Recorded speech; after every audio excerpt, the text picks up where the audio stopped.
افتح الباب. وين اقول لك افتح الباب. الحقني الحقني، اختك هتقتلني، الحقني.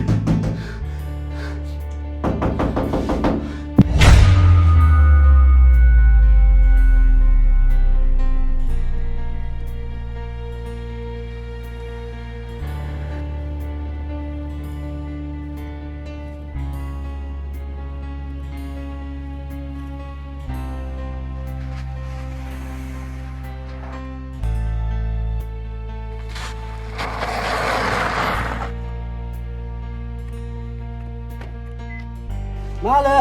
ولا للشي يلا يا ولد ولا للشي مالك يا اخي مالك ندفع من الدرجات تخلص مالك مشبوك العقل سبك الدري ما بين يلا يلا من هنا يا اخي استحوا على نفسكم سلامات يا احمد سلامات يا احمد ما بك سلامات سلامات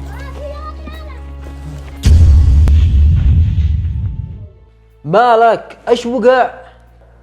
مش انا داري ايش اللي وقع او ايش اللي حصل. اشتي انت تعرف لي ايش اللي حصل. كيف مش انت داري؟ اكيد في حاجة كبيرة، قل لي اي شيء. ايوه في حاجة كبيرة. اختك عرفت اني مزوج عليها. ها؟ وانت مزوج عليها صدق؟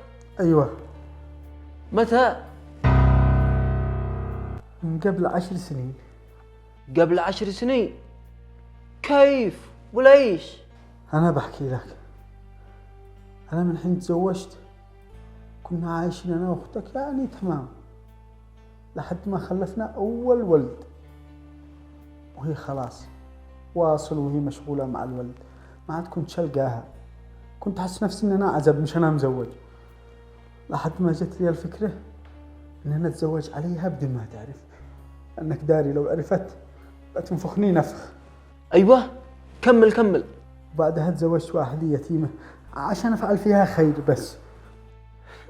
ايوه انت قلبك طيب، كمل كمل بس. المهم تزوجتها وسكنتها في نفس المنطقة اللي أنا فيها، عشان إذا أنا مش موجود أقل حاجة أقدر ألحقهم.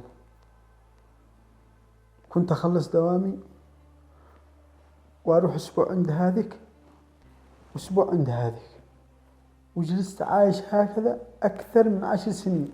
أكثر من 10 سنين وأنا مخبي هذا الحاجة وكاتم عليها لحد اليوم. مش أنا داري كيف عرفوا، كيف إيش اللي حصل ما أدري. لحظة مش المشكلة كيف عرفوا، المشكلة كيف قدرت تخبي هذول السنين كلن بدون حتى ما يشكوا. أنا قبل ما أتزوج فهمت ياسمين إن أنا ترقيت في الشركة إلى مشرف عام، وقلت لها إن معي شهر أسافر فيه إلى مارب، الفرع اللي في مارب، عشان أشرف عليهم. المهم خلال الشهر هذا أنا تزوجت، وبعد الشهر رجعت فهمتها إن دوامي أسبوع في فرع صنعاء وأسبوع في فرع مارب عشان أشرف عليهم. وأنا كنت أروح أسبوع عند هذا وأسبوع عند هذا، وجلست هكذا لمدة 10 سنوات وأنا مخبي وكاتم الموضوع هذا، واليوم مش أنا داري إيش اللي حصل. طيب كيف كنت تفعل إذا احتاجوا منك أي شيء وأنت مفهم لهم إنك مسافر؟ إذا احتاجوا أي شيء كنت أستخدم تطبيق بنكي لايت تبع بنك اليمن والكويت. هذا محفظة صح؟ أيوة محفظة بنك مش محفظة صراف، يعني أمان وتعتبر الأفضل في السوق. كنت أحول لهم فلوس عن طريق خدمة ياهموني، وأسدد النت وأسدد الكهرباء وأسدد الماء، وأحول إلى المحافظة الأخرى، وأفعل كل حاجة عبر تطبيق بنكي لايت وأنا في البيت. يا أخي أنا مصدوم منك، أنت أسطورة، ضروري تفعل لنا دروس نتعلم منك. دروس أيش؟ ما بتشوف كيف قد أنا سهل هذا، إنك تخبي زواجك كل هذا السنين، هذا إنجاز كبير. مش وقت الكلام هذا. الشي تصير عند ياسمين وتعرف كيف لو ما كشفوني وإيش اللي حصل، وإذا سألوك علي قل لهم إن عدنا في غيبوبة، تمام؟ لا تخليهمش يجوا يزوروني. خلاص ابشر، الصباح أبكر لا عندهم أدي لك الموضوع كامل. ليش فعلتوا بهكذا؟ ليش فعلنا هكذا؟ ليش ما انتش داري ايش اللي حصل؟ الرجال طلع متزوج ومخلف، وعادك بتجي تقول لي ليش افعل بها هكذا؟ منش صدق. ليش هو ما قال لك؟ لا ما قال لي ولا شيء، اصلا هو عادو في غيبوبة وحالته خطيرة. ان شاء الله يموت يا رب. ربك فضحه وكشف على حقيقته. طيب قولي لي كيف عرفتي؟ اصلا ابني هاشم اجا بيسالني بيقول لي يما انا معي اخ، يما انا معي اخ. قلت ما بش يا ابني، ما بش معك اخ. وهو مصمم لان الاستاذ قام ساله قال له في واحد في المدرسه نفس اسم ابوك. هاشم، أستاذ أنت معك أخ أصغر منك في المدرسة؟ أخ أصغر مني؟ لا أنا أصغر واحد، ما عبيش معي أي واحد. متأكد؟ أيوة ما عبيش. يما أنا معي أخ أصغر مني. ماشي، من اللي قال لك؟ الأستاذ حقنا بيقول لي لا معي أخ أصغر مني، وأنا أقول له ماشي، ويقول لي إن به طالب اسمه نفس اسمي. متى قال لك هذا الكلام؟ عاد هو بيقول لي واصل، وأنا أقول له ماشي، وهو جالس يعيد لي المجبر وأنا أقول له ماشي. يا حبيبي أنت وحيد أمك وأبوك، ما بش حد إلا أنت بس. يعني ما بش معي أخ؟ ما بش يا روحي. الله يحفظك. علوش، تعال.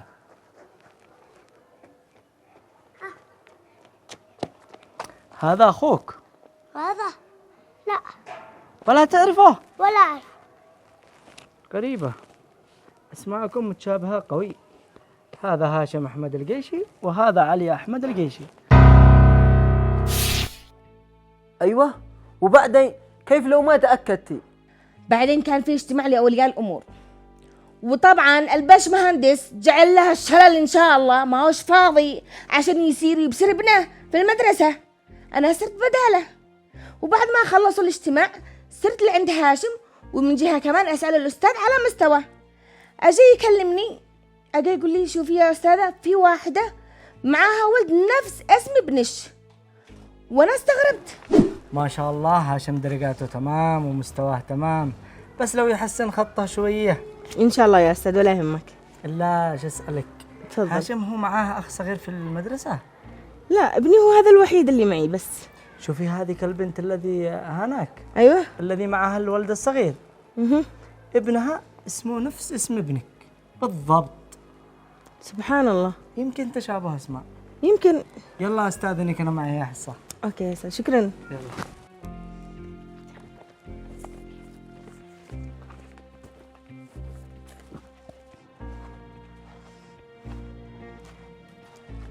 السلام عليكم.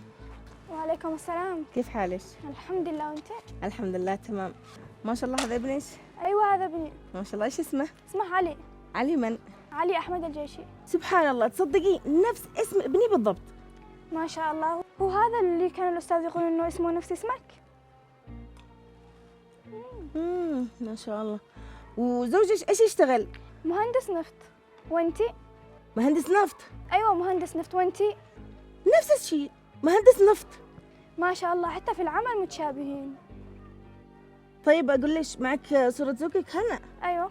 اسكي وريني.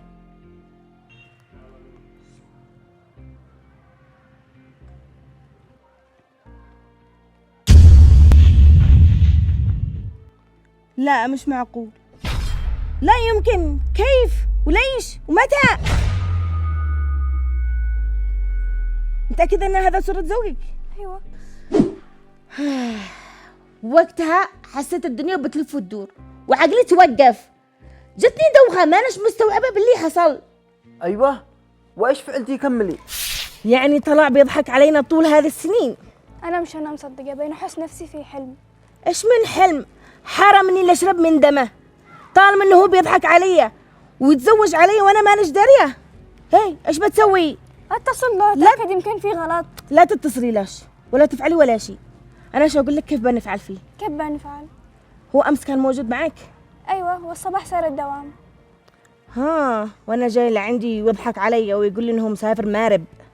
هيا اسمعي، هو اللي معي يروح عندي تمام، وانا شو اقول لك كيف نفعل فيه وخرج حقي وحقش. ايوه، وايش فعلتي؟ كملي. ايش فعلنا؟ فعلنا فيه حاجه لا على البال ولا على الخاطر. ايش؟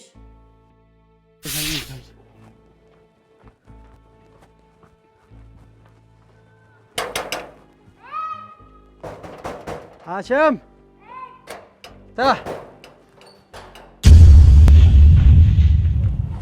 علوش أهلا يا بابا. ما بتفعل هانة؟ مالك يدخل؟ بيت من هذا؟ ايش ده علوش لهانة؟ ايه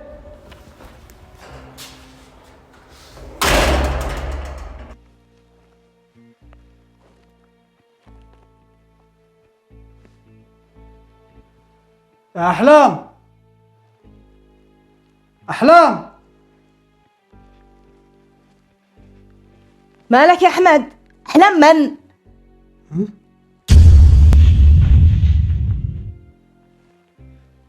في حاجة غلط. الحين أنت أم علي ولا أم هاشم؟ من هذه أم علي؟ مالك أنت مدوخ؟ أنا أم هاشم. من اللي فتح لي الباب؟ اللي فتح لك هاشم، من في غيره؟ لا ما هوش هاشم. عينو هاشم، عينو هاشم. يا هاشم تعال جوب أبوك. أبا. أنت اللي فتحت لي الباب؟ أي أنا.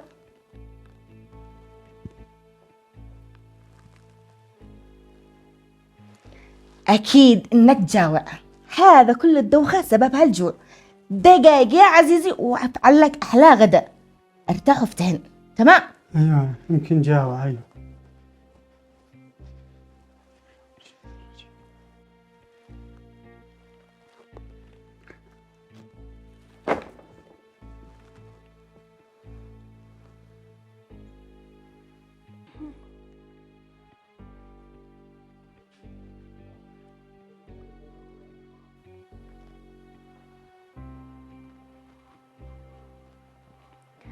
بالعافية عليك.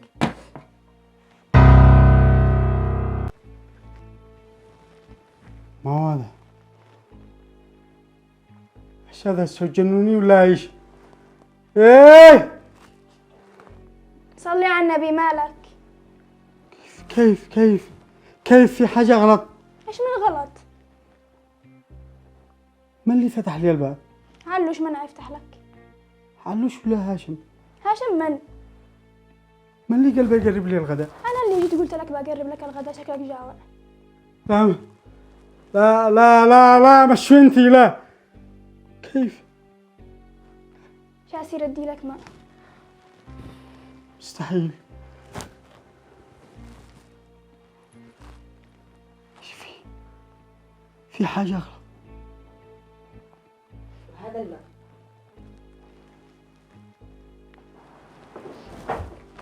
أحمد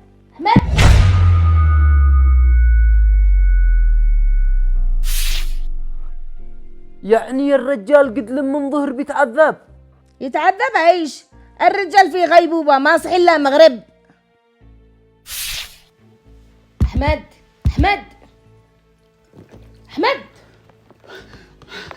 إيش فيك؟ صحي، صورتك تعب من العمل ولا كيف؟ ما وين أحلام؟ من؟ أحلام. ورجع يقول لي أحلام. أنا ياسمين. من هذه أحلام؟ من اللي قرب لي الغداء؟ أنا اللي قربت لك الغداء. كيف؟ الحين انتي أم علي ولا أم هاشم؟ من هو هذا علي ومن أم علي؟ أنا أم هاشم. إيش فيك؟ انتي أم هاشم؟ أيوة.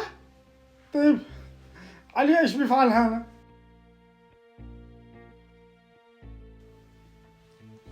ما فيش حد عند الباب. مالك؟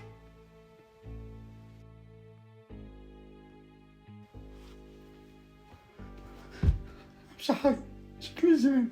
أنا جننت. كيف؟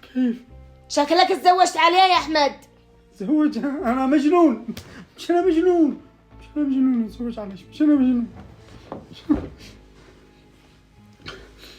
ديري ما شو قوم أدي لك لحظة.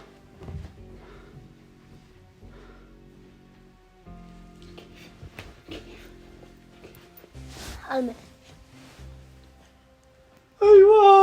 أيوة، هذا قد جنان، هذا قد جنان. كيف؟ ما هو انا ايش اقول لك كيف؟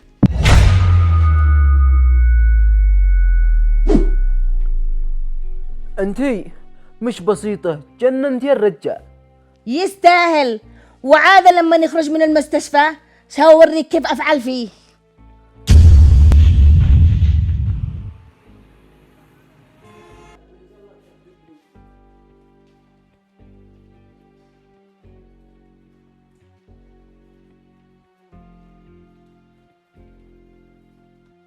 وهذا كل الذي قالت لي به. الله المستعان. يعني الغلطة الوحيدة وقعت من المدرسة؟ وأنت ما كنت تعرف ابنك أين يدرس؟ أيوة، قد قلت لك إن ياسمين هي اللي متولية كل شيء. قد أنا أرحم هاشم من كثر ما بتذاكر له، تشتي يطلع دكتور. أها، ذا الحين ما عاد تفعل مع ياسمين، عادي ناوي لك على شر. مش أنا داري إيش أفعل، بين أفكر أهرب أو أسافر السعودية أو أي دولة لحد ما تهدى الأمور وارجع. تسافر ايش؟ هذا إذا لحقت تسافر. طيب إيش أفعل؟ إيش أفعل يا رب؟ أيوة، لقيتها. ايش؟ أنا بقول لك إيش نفعل عشان أتخارج. الآن اسمعوا، أحمد فقد الذاكرة وإحنا نشتي نهتم فيه علشان يتحسن لا يجنن بالمرة. يجنن ولا اقتله بيدي. حرام عليك يا أختي، ترضين نبني عيشتي وبعدين أنت يا أختي قلبش طيب. حرام، قال لك حرام عيش. الآن بقى تهتموا فيه ولا شلم إلى البيت؟ ايش اللي عاد شلناه؟ اين عاد شلناه؟ عاد نشتي اشفي غليلي فيه. من الأخت؟ هاشم قم افتح الباب.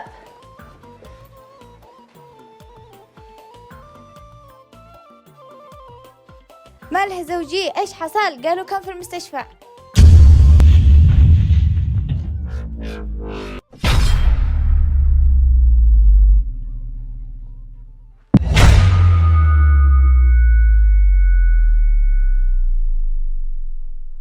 من انتو؟ وايش جابه عندكم؟